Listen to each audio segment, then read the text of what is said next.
भाई साहब भगवान बन चुके हैं, या फिर ऐसे बोल लो कि शराफत का चोला ओढ़कर हैवान बन चुके हैं। लेकिन अब इतना सा सुन के कमेंट में गाली दे के चले मत जाना। गाली दो, खुल के दो, लेकिन पहले ये जान लो कि इस कहानी का असली विलन है कौन। विवेक बिंद्रा फ्रॉड है। उन्होंने लोगों को लूट लिया, 50 का कोर्स 50,000 का बेच दिया, और अब बिंद्रा जी देश छोड़ के भाग जाएंगे। और मैं ये भी बता दूं कि जो एक तरफा अंधभक्त है, उनको मेरा ये वीडियो खटक सकता है, क्योंकि यहां पे ना मैं इसकी ना उसकी, बिल्कुल न्यूट्रल फैक्ट्स की बात करने वाला हूं।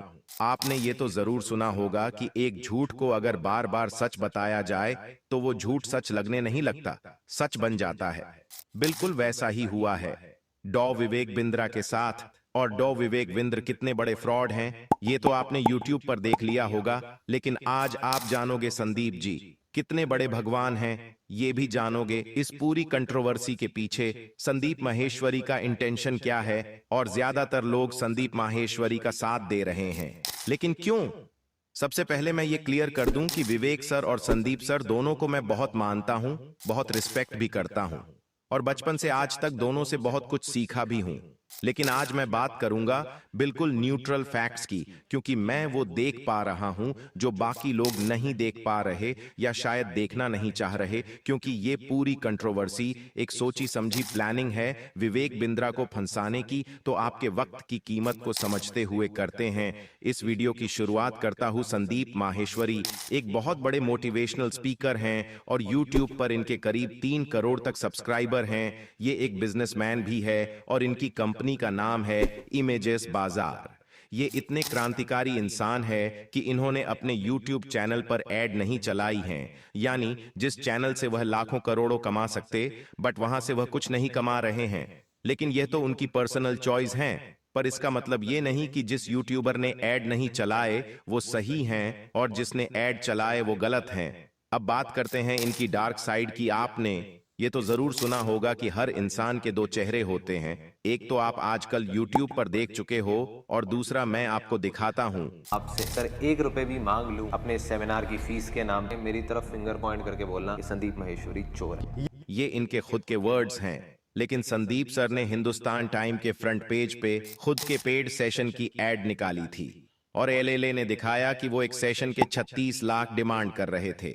यहां से ये तो क्लियर हो जाता है कि जो दिखता है जरूरी नहीं कि वही सच हो। दूसरी बात, संदीप माहेश्वरी का इंटेंशन हुआ कुछ यूं कि संदीप जी के चैनल पे एक सीरीज चल रही थी, बिजनेस मास्टरी सीरीज, जिस पे एवरेज व्यूज आ रहे थे, सब्सक्राइबर्स मिलियन माई हैं, और व्यूज 2 लाख आ रहे थे। और यह बात संदीप सर और उनकी टीम को हजम नहीं हुई, और इस पे इन्होंने यह भी कहा था। इस सीरीज के बीच में इन्होंने एक वीडियो अपलोड करी, रियल मोटिवेशन एक्सपोज्ड। ये एक इनडायरेक्ट वीडियो थी उन फेक मोटिवेशनल गुरुज और बिजनेस गुरुज के अगेंस्ट, जिन्होंने खुद कभी बिजनेस नहीं किया लेकिन लोगों को बिजनेस करना सिखाते हैं।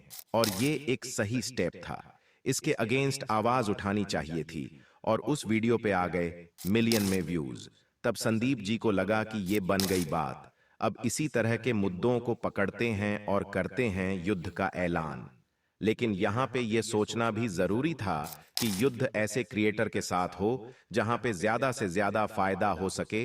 तब उन्होंने अपने सारे रिश्ते और पुरानी दोस्ती भुला के विवेक बिंद्र के साथ युद्ध का ऐलान कर दिया। तीसरी बात यह है कि हम सबको पता है कि संदीप माहेश्वरी का सब्सक्राइबर बेस ज्यादा है डॉ विवेक बिंद्रा से, इसलिए ज्यादा लोग संदीप माहेश्वरी को सपोर्ट कर रहे हैं बिना ज्यादा सोचे। इसके अलावा लोगों को यह भी लगता है कि संदीप जी का चैनल मोनेटाइज नहीं है, तो अब महात्मा पुरुष है, और विवेक जी का चैनल मोनेटाइज है, तो वो पैसों के भूखे। लेकिन ऐसा कुछ नहीं है। आज की डेट में संदीप सर को छोड़ के सभी चैनल मोनेटाइज है, और हम सभी लोग जहां मुफ्त में कुछ मिले वही टूट पड़ते हैं बिना किसी के बारे में जाने, और हम एक को हेट और दूसरे को भगवान मानते हैं। और इसी का फायदा संदीप जी ने देश के युवाओं के लिए अपनी वीडियोस के माध्यम से बड़ा इंपैक्ट क्रिएट किया है। वैसे ही विवेक बिंद्रा ने भी देश के युवाओं और एंटरप्रेन्योर्स की लाइफ में एक बड़ा इंपैक्ट क्रिएट किया है। आप चाहो तो उनके चैनल पर जाके देख सकते हो।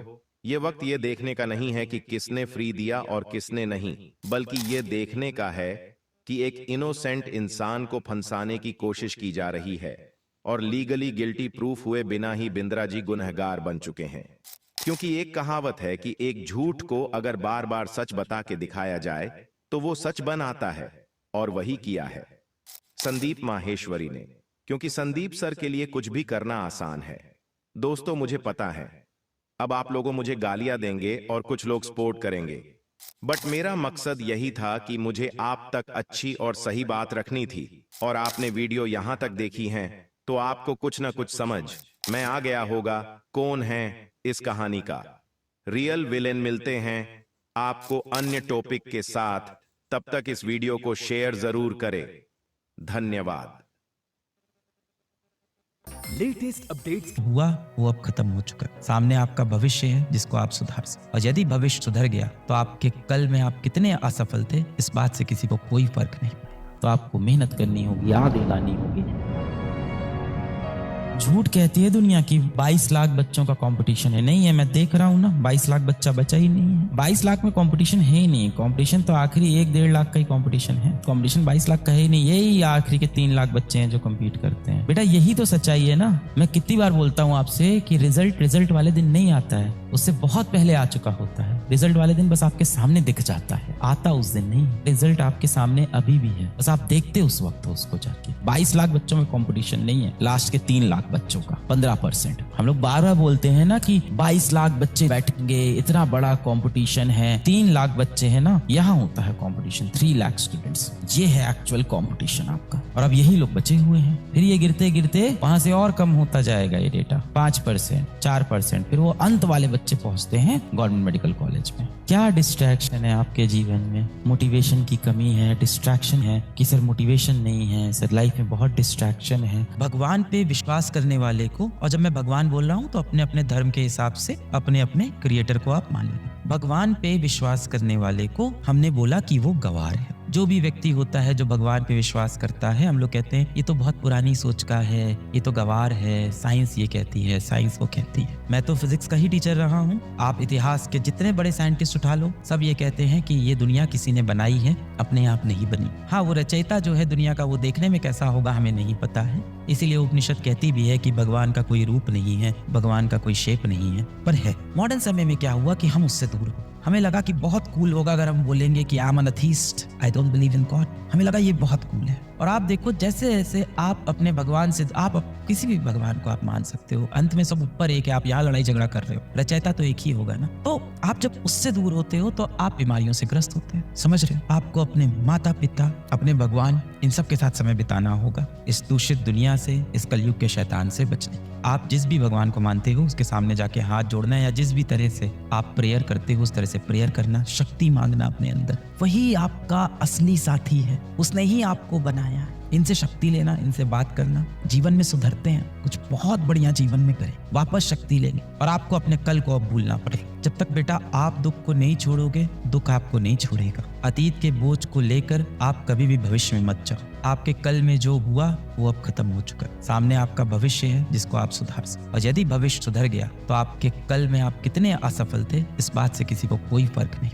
ये जितनी भी चीजें आपको आसपास लग रही है, और जो भी दोस्त आपको कह रहा है कि तू इंस्टाग्राम पे क्यों नहीं है, तू व्हाट्सएप पे डीपी क्यों नहीं चेंज कर रहा है, अरे यार तेरी फोटो एडिटेड क्यों नहीं, अच्छी एडिटेड फोटो लगा ना, बढ़िया से हम लोग एक रील बनाते हैं ना, एक अच्छी फोटो खींच के डालते हैं ना। वो दोस्त बुरा नहीं है, डिसिप्लिन की कमी है। The biggest thing that is lacking in all of you is discipline. आपके अंदर डिसिप्लिन नहीं है। मोटिवेशन से आप एक बार शुरू तो कर देते हो, मोटिवेशन सर्च करके एक मोटिवेशनल वीडियो आपके सामने आता है जहां मैं या कोई भी व्यक्ति आके आपको मोटिवेट करता है। अगर आपका ये सपना है तो आपको मेहनत करनी होगी, आग लगानी होगी। आपके अंदर काम शुरू करने की आग तो लग जाती है, पर काम करते रहने की आग सिर्फ डिसिप्लिन लगाएगा आपके अंदर। आप अकेले हो ना, तो अपने मेहनत को अपना साथी बनाओ, अपने हिम्मत को अपना साथी बनाओ, अपने कर्म को अपना साथी बनाओ, अपने कर्तव्य को अपना साथी बनाओ, अपने सपने को अपना हमदम बनाओ। मोहब्बत करनी है अपने सपने से करो भाई, अपने कर्म के साथ समय बिताओ। समय बीतेगा, समय बदलेगा, आप चमक के वापस